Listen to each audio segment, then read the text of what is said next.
All right. Crispin, The Cross of Lead by Avi, Chapter 33. We set out early the next day, beneath gray skies and scudding clouds. The road was muddy, the air moist and cloying. I was very anxious. Though Bear tried to wear his customary cheerful face, I sensed that there was unease on his part too. Of this, however, he gave no voice.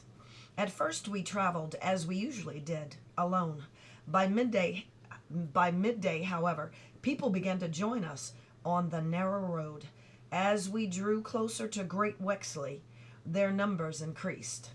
To see so many added to my disquiet. To see so many added to my disquiet. Bear, who had come to know my humors well, worked hard to calm me. "You don't have to worry," he said. "You'll be safe. In the name of Jesus, I'll see to that." As the road began to widen, it became more and more crowded. Knowing how ignorant I was of everything, Bear tried to explain some of what we passed. "This one is a pilgrim," he said, pointing to a man walking very slowly, his head down. "Notice his gray robes, as well as the heavy metal cross around his neck. With his hood up and his eyes cast upon the ground, he's surely reflecting on his many sins. From the look of it, he'll probably need to go all the way to Avignon to see the Pope in his French palace, or perhaps go as far as Jerusalem." A closed wagon came by, its wheels rimmed with iron, something I'd never seen before and marveled at. Pulled by large horses, it was surrounded by a group of men armed with glaives. The wagon, Bear assured me, contained some rich lady in search of a wayward husband. "How do you know?" "I'm only guessing." "Could it be a rich man?" "It could," he said with a laugh. and he looking for a wayward wife." There were many peasants with baskets and sacks upon their backs. One woman I saw bore 2 buckets, each one dangling from a shaft. The shaft balanced on her shoulders. Some folks walked besides their wagons. Others pulled them. Children were equally engaged. Bear pointed out London, Flemish, and Italian merchants, identifying them by their particular garb or badges. There were also a great variety of priests, nuns, and monks. The monk wore the black robes of the Benedictine order. A Dominican. They preached well, was in all white. Still another was in rough brown robes and saddled feet.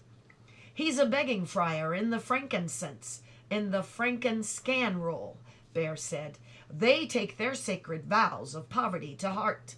May God always look kindly on him and his kind." He made me give the friar a penny. Some officials were, he said, from the county. 1 or 2 on horseback, he claimed, had come from the royal court in Westminster, close to London. "Have you been there?" I asked. "I have," he said, as if it were a common thing. There were tradesmen, traders, tinkers, masons, and carpenters, hauling goods of one kind or another. Bear indicated a doctor, a lawyer, an apothecary. One man astride a great horse was, he said, a tax collector. He was closely guarded by armed men. Just to see him made Bear irate. By the roadside were scores of people crying goods for sale or trade. Their offerings were laid out in stalls, low tables, on pieces of cloth, even on the ground. For the most part, they were dressed more poorly than others I've seen. Once a troop of helmeted soldiers passed us by. They were chanting raucously, pushing people aside as they came. In their hands were long yew bows. Quivers of arrows were on their backs. Aside from the sheer number of people, what struck me most were the many ways people dressed, that is, along with a great variety of colors to their clothing, colors I had never seen before, nor could even name. It was as if a rainbow had come to earth, draped themselves on these folks, and paraded along the road. I soon realized it was not just words I had to learn to it was not just words I had to learn to read, but what people wore as well. "The town will be crowded," Bear said. You'll see. You'll see. People come from great distances." He seemed pleased. Though all but overwhelmed by what I saw, I was fascinated. To be sure, I stayed close to Bear as he strode forward with his great swagger. When people saw him coming, they hastily stepped aside, gazing at him in awe once he went by. It made me feel proud and safe. But now the market town of Great Wexley loomed before us, as if it was sprung from the ground. Its brown stone walls were immense, stretching away for as far as I could see. "Where do those walls go?" I asked, for I have never seen anything so vast. "They surround the town in a great circle," Bear said. "Why a circle?" "To keep all enemies out." Then after a pause he added, "And in." Above the walls I observed spires, some with crosses, from which hung a host of multicolored pennants, tossed and turned by breezes. It may seem odd, but it made me think the town had long hair, and each strand blown by wind was yet another color. I saw many housetops, too. It all seemed immeasurable. By now the people upon the road had swollen to such great numbers, the press became intense. A constant clamor filled the air. I kept turning about, trying to see and hear the all of it, asking Bear what this or that might be. But he, no longer of a mind to answer my endless questions, strode on silently. I found myself reaching out to touch him, lest I fall behind. As we drew closer to the walls, people began to squeeze tighter together. I wondered why, until I saw the town's entryway before us. Built into the great wall, it was a deep tunnel that revealed just how thick the walls were. "The Bishop's Gate," Bear said. This entryway consisted of two massive black wooden doors, each one studded with iron bolts.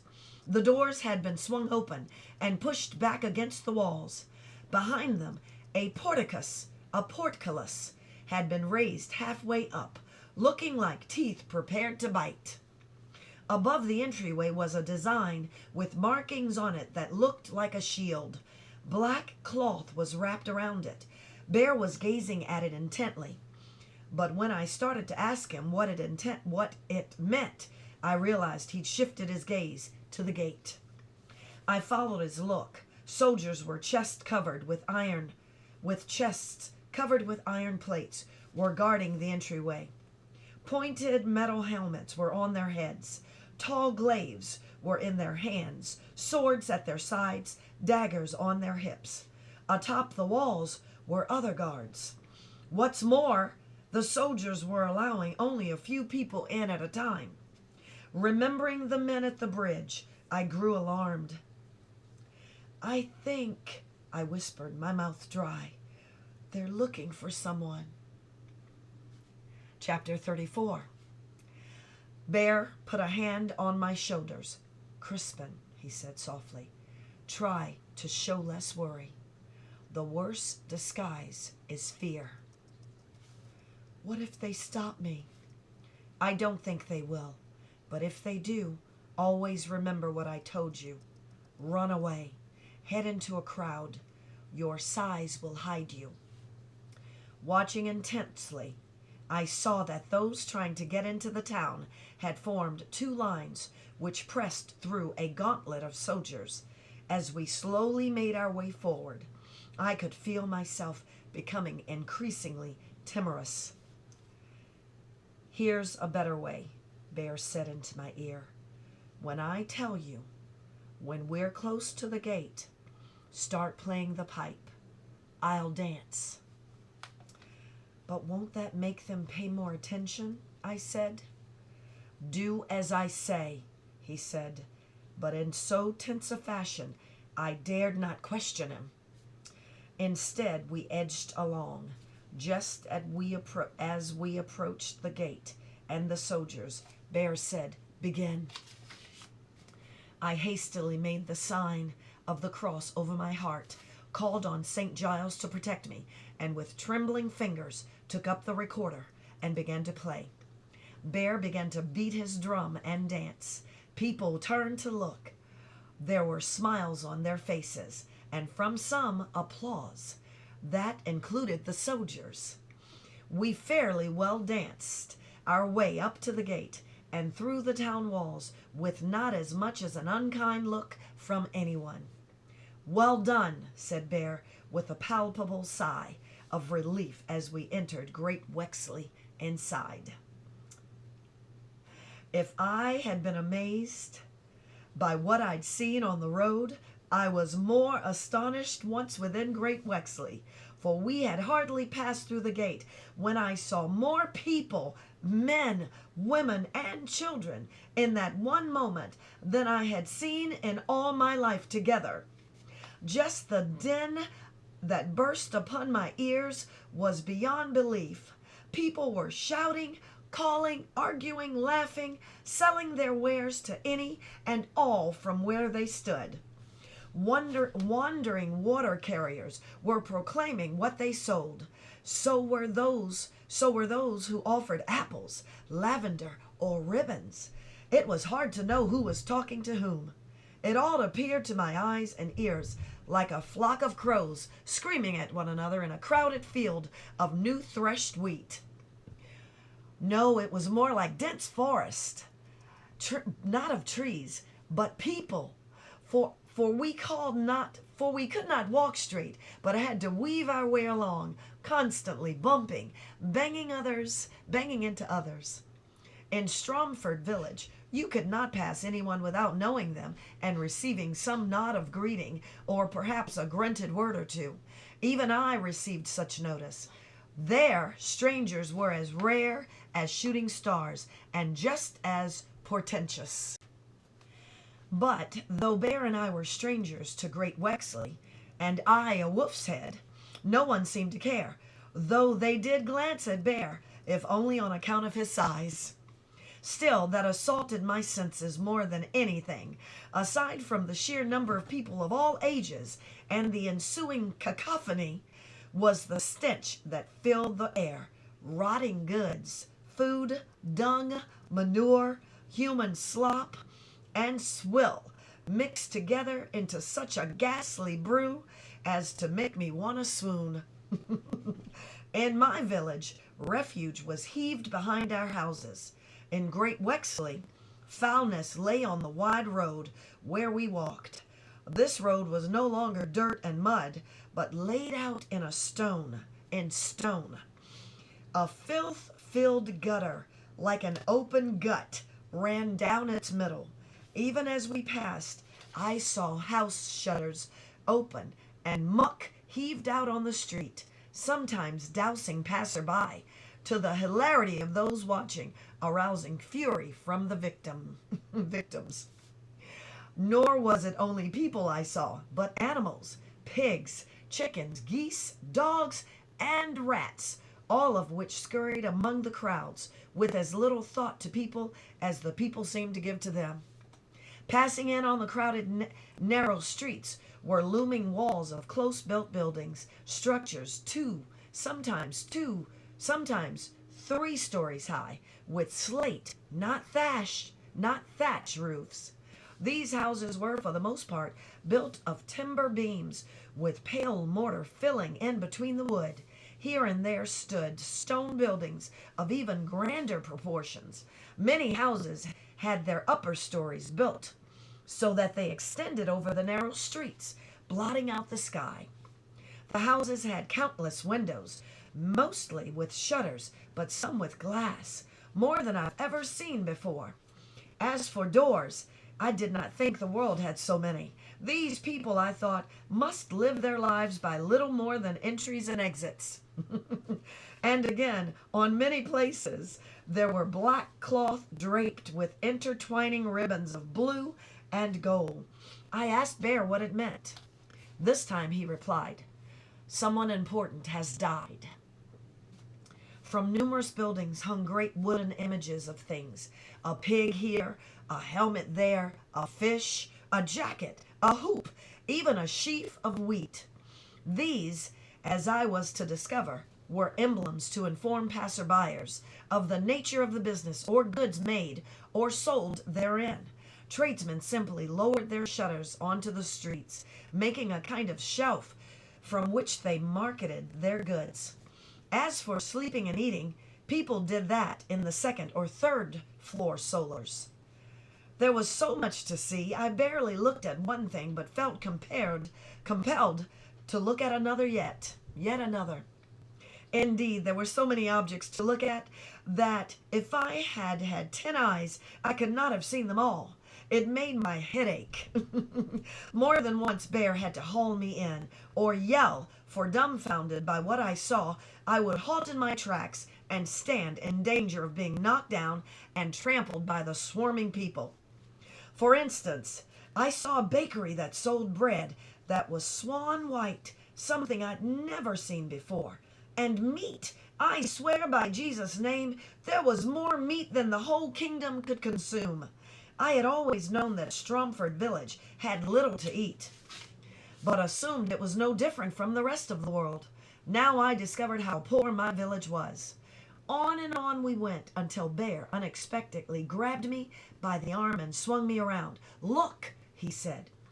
We were in front of a building from which a straw-stuffed man, painted all in green, dangled from a pole. "What's that mean?" I asked. "It's the Green Man Tavern, where my affairs will be conducted." Bear boldly pushed through the doorway. Though I followed on my heels, I was more than a little hesitant, knowing his business, as he had said himself, was dangerous. Chapter 35. We entered into a large room in which a few small tallow candles had been stuck into crannies in the walls. Despite the sputtering light, it was dim and smoky. It was a dim and smoky place that reeked of bad ale, stale bread, and sour wine. Trestled tables and benches, more than I'd ever seen in one place, stood beneath a low-beamed ceiling. The floor was made of thick wood slabs, strewn with dirty rushes. To one side stood a kind of counter, upon which sat rows of wooden tankards. Beside this counter stood a large, buxom woman, dressed in a brown, grease-spotted kirtle. She had a lopsided white linen cap upon her dark and gray-streaked tresses. Around her waist was a belt of glossy rosary beads, from which dangled a leather purse. Wooden patterns were on her feet. As for her face, it was a flushed and rosy red. Her nose was flat, as if it had once been broken. Her cheeks were sunken too. Withal, she cast off a brimming, bustling force. When we came forward, she squinted to see who was there. As Bear loomed large before her, a grand grin, spread upon her face, revealing not just joy, but a complete lack of teeth. God's wounds, she cried with lisping, spittle-spraying laughter. "It's the bear set loose among us again. And on my honor, Bear said, his voice booming, his arms spread wide. "It's the widow Daventry." The two embraced in the middle of the room. "Welcome back to Great Wexley," the woman said, pushing Bear away, as even as she looked him up and down. Even as she looked him up and down, she pushed him away. "I was wondering if you'd come, but you've been true." "Fair lady," Bear laughed, making a mock bow, "I always keep my word." But once again, sir, I fear you've not come to court me, she said. Alas, it's my other business, he said. Then, to my astonishment, the woman smote him hard in the chest with a tight fist, a blow which only made him laugh even more. Not content with that assault, she pulled his beard and tweaked his cheek. And what escapades have befallen you since you were here last? She asked, laughing with such delight I could not keep from grinning too. Many an adventure, you can be sure, he said, and there stands one of them. Bear pointed to me. The woman turned and considered me with squinty eyes. Is he yours, or did you find him in some swamp? Before he answered, Bear looked around. What he might have been searching for, I don't know, for only the three of us were there. It was God's sweet grace that let him find me. How'd that happen? We met in an abandoned village. He had fled his village. Did he now? The woman said and looked at me with new interest. For what reason? In search of grander world, said Bear. And what of his father, his mother? Both gone to better world. An orphan then, and not pursued? She asked, clearly relishing the tale. That's another matter, Bear said with a frown. But by the laws of this realm, he said, he's fully bound to me now, my apprentice, and a likely lad. It felt good to hear his praise. What's your name? She asked me. I made myself look up. It's Crispin. Now there's a high-born name for a lowly lad, the woman said. But, Crispin, pay no heed to my bantering. Bear's friends are mine. Welcome to the Green Man's Inn. Where do you come from? When I hesitated, Bear said, Crispin's name. Crispin, name your village. Stromford, I said. Never heard of it, the woman said with a shrug. One of Lord Furnival's holdings, Bear said. Lord Furnival, the woman said, turning away from me, back to Bear. Have you not heard the news? That Lord Furnival died, he said. Aye, 2 weeks ago, the woman said. As Bear made the sign of the cross over his heart, I said, How do you know? Not sure which surprised me more, that he had known or that he hadn't told me. The black cloth draped around town, he replied, and the extra soldiers at the gate. To be sure, the woman said, when great men die, there's always unrest. He died in his bed, she added, from the wounds he earned at the French wars. I suppose it will only encourage your enterprise, she said with some unease. Widow, he said, it's not my enterprise, said Bear. As I watched and listened to the two of them, it was clear she had more knowledge of Bear and his business than I. It gave me a jealous pang. Who will succeed the Lord? Bear said. He has no legal heirs, the woman said, though it's been rumored there are some illegitimate ones. And all his property? And all his property? Said Bear. It now belongs to his widow, the Lady Furnival, unless some bastard son with an army at his back makes a claim, or until she marries, if she marries. But they say that's unlikely. She's not the type to relinquish her new powers. She never traveled with Lord Furnival, but preferred to stay in her cot.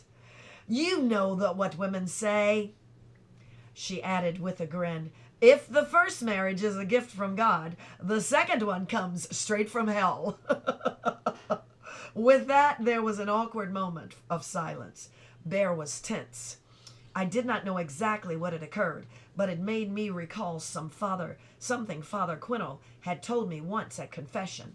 A moment of silence in the midst of talk means death's angel is close at hand. I shuddered. Chapter 36. But you, she said to Bear, must sit and slake your thirst. I want to know all you've learned since you've last been here. Bear relaxed. If you'll be so good as to fetch me the key to my room in the solar, the special one, he added. I'll settle the boy, then we can speak. Though realizing I was being put aside, I said nothing, but simply followed Bear. Key in one hand, he led me up the stairs to the second story. I had never climbed so high in a building before, so high that I furtively put a hand on the wall to steady me. We went along a dark, narrow hallway until we reached a door, which he unlocked. Our solar, he informed me. Go in. I stepped inside. By the little light that seeped through a shuttered window, I observed a small room. Old rushes lay on the floor. A small, low table stood in one corner. In another corner was a large pallet of hay. The place had a rank, close smell of sweat and ale that made me feel slightly ill. Used as I was to open air. Bear fluffed up the pallet. Bear. What? This building. It's so high. Might I fall down? He looked at me for a disbelieving moment, then erupted with one of those big laughs. There's no chance. None. There was a knock on the door. Widow Daventry entered. In her hands was a bowl with meat and thick sauce. Pieces of bread were mixed in. To my surprise, she offered it to me. I took it gratefully. Yours is below, she said to Bear, and left. I sat on the hay cross-legged, bowl in my lap, horn spoon in hand. As Bear removed his dagger and laid it on the table, I said, Will we perform here? I asked. I think not, he said to my further surprise.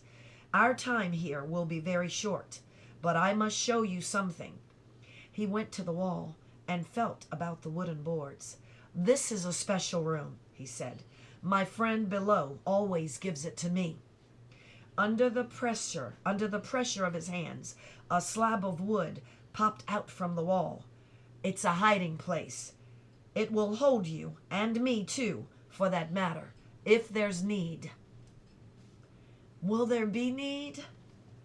By all of heaven's sacred saints, I pray not. Bear, I said, looking directly at him, what is it you really do? What is it you really do?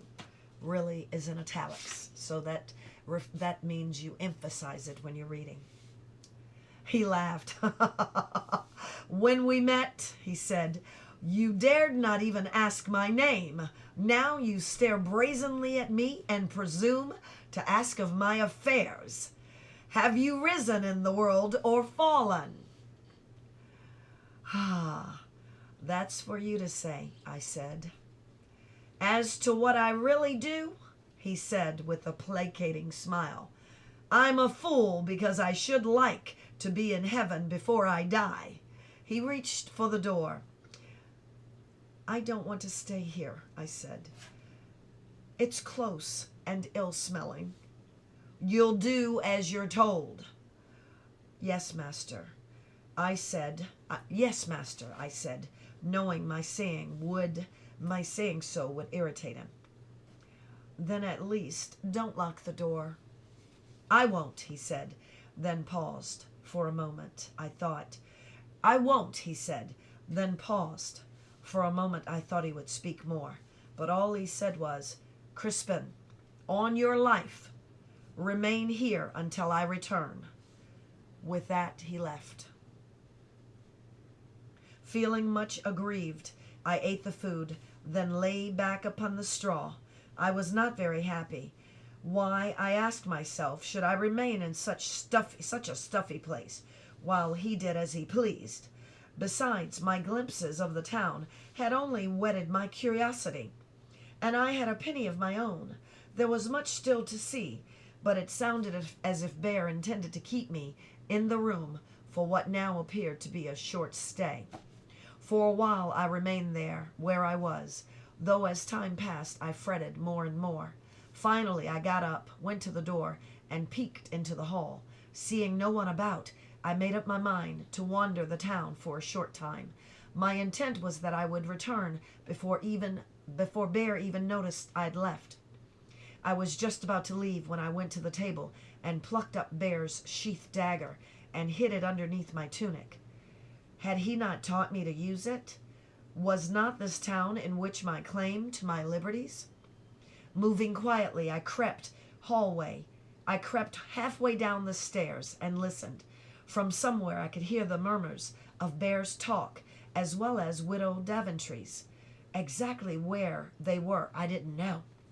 I continued down until I was certain no one was in the tavern room. At the base of the steps, I decided it would be better if I didn't use the front door, lest they see me. Instead, I made a sharp turn and went along a narrow hall. At the end of it, I reached a small door.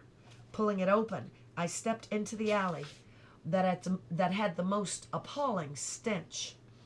It was the place where previes were set over open ditches. Holding my nose, I shut the door behind me and raced away. Do you know what a privy is? It means a toilet, a place of doing your business. That was just me.